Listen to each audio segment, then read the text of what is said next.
जय हिंद साथियों, आज हम पढ़ेंगे अध्याय 9 त्रिकोणमिति के कुछ अनुप्रयोग प्रश्नावली 9.1 जिसमें प्रश्न क्रमांक दिया है आपको 4।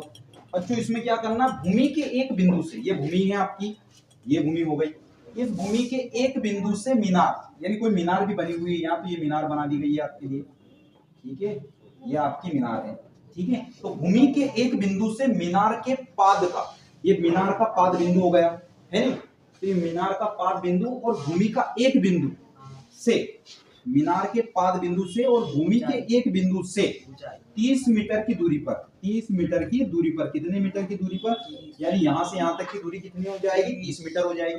30 मीटर की दूरी पर मीनार के शिखर का उन्नयन कोण, अब किसकी बात चल रही है, मीनार के शिखर की चल रही है। शिखर का जो उन्नयन कोण है वो कितने डिग्री का बन रहा है, उन्नयन कोण कितने डिग्री का बन रहा है, 30 डिग्री का बन रहा है। यहां तक किसी भी बच्चे को इतनी सी भी समस्या है क्या, नहीं है, ठीक है। ये हो गई आपकी मीनार, ये हो गया आपका शिखर का भूमि से बनने वाला कोण जो 30 डिग्री है, ठीक है। आगे देखते हैं, मीनार की ऊंचाई याद करनी।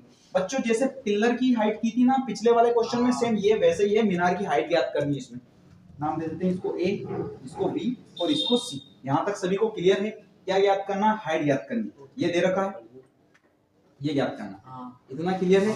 चल तो सबसे पहले हम लिखेंगे, दिया है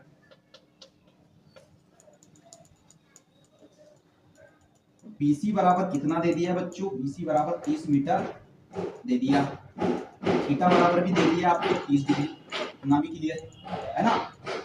AB कोई खंबा है, सॉरी कोई मीनार है, मीनार है जिसकी ऊंचाई हमें याद करनी है, जिसकी ऊंचाई बराबर हमें याद करनी है, यानी AB हमें ज्ञात करना है। यहाँ तक सब बच्चों को क्लियर है, AB की ऊंचाई हमें ज्ञात करनी है, यानी ये जो मीनार दे रही है ये वाला हिस्सा, इसकी ऊंचाई हमको ज्ञात करनी है कि ये कितना ऊंचा है। यहाँ तक सबको क्लियर है।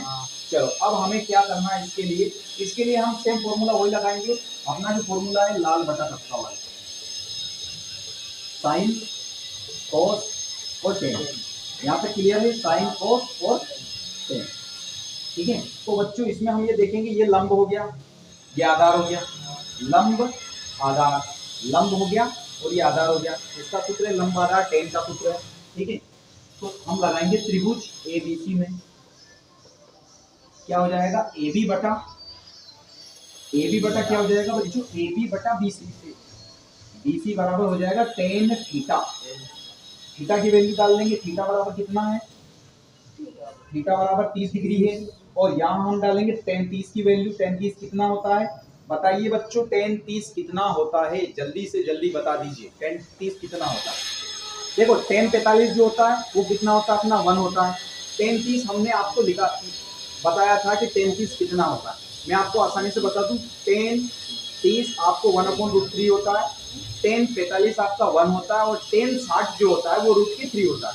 सारे मान क्लियर याद रखना, टेन 30 आपका क्या होता है, 1/√3 है ना। तो ये वैल्यू आपको यहाँ पे पुट करनी है। यहाँ तक सभी बच्चों को क्लियर है। चलो AB कितना दिया है बच्चों, AB कुछ दे रखा है क्या, नहीं दिया है, तो हम यहाँ डालेंगे AB।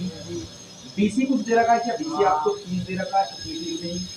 यहाँ है टेन थीटा, यानी टेन थीटा है, टेन थीटा की जगह कितने रखेंगे, टेन 30 रखेंगे, है ना, टेन 30 रखेंगे, थीटा की जगह टेन 30 रख लेंगे। लेकिन टेन 30 की भी मान कितना होता है बच्चों, टेन 30 का जो मान होता है वो 1/√3 होता है, तो हम डायरेक्टली यहाँ कितना रख देंगे बच्चों, 1/√3 रख देंगे। यहाँ तक सबको क्लियर है, यहाँ क्या रख देंगे, 1/√3। सेम टू सेम प्रोसेस है जैसा उस वाले क्वेश्चन में हुआ था। यहाँ पे हम क्या करेंगे, नेक्स्ट स्टेप में AB को यही रखेंगे, है ना, AB बराबर हो जाएगा, जो डिवाइड में 30 था, जो डिवाइड में बटे में जो 30 था वो गुणा में चले जाएंगे, यहां से हटके वहां चले जाएंगे, तो 30/√3 आएंगे बच्चों, यानी इस 30 का गुणा 1 में हो जाएगा, तो 30 से कम 30 हो जाएगा, 30 बटा ये। ऐसी कंडीशन जब आ जाती है तो हम क्वेश्चन में करते हैं हर का परिमेयकरण। बच्चों हर का परिमेयकरण क्लास 9th में आप पढ़ चुके होंगे, है ना, देखिए, है ना। तो इसमें हर का परिमेयकरण होता है 30/√3 का, जब हर का परिमेयकरण होता है तो √3/3 से इसमें इंटू करते हैं। यहाँ तक सभी बच्चों को क्लियर है। तो 3 का 3 में गुणा होगा तो कितने आ जाएंगे, 3 आ जाएंगे। यहाँ करना है 30√3, तो 3 से 30 को काट देंगे, कितनी बार, देखो √30 में देखिए 30 में आपको √3 का गुना करना है तो कितना आ जाएगा 30√3। जब √3 का √3 में इंटू होगा यानी √3 का √3 में गुना होता है बच्चों तो 3 बाहर निकल जाते हैं क्योंकि 3 क्या 9, 9 किसका वर्ग होते हैं 3 का, तो 3 बाहर निकल जाते हैं। तो यहाँ आ जाएगा 3 दाम 30 यानी क्या आ जाएगा 10√3। तो बच्चों इस वाले मीनार की जो हाइट है वो 10√3 रहेगी। यहाँ तक सभी बच्चों को क्वेश्चन समझ में आया है ना। यदि आपको वीडियो पसंद आया तो वीडियो को लाइक करें, चैनल को सब्सक्राइब करें, अपने दोस्तों को शेयर करें ताकि उनको भी सपोर्ट मिल सके एजुकेशन में, है ना। आज के लिए इतना ही। जय हिंद, जय भारत।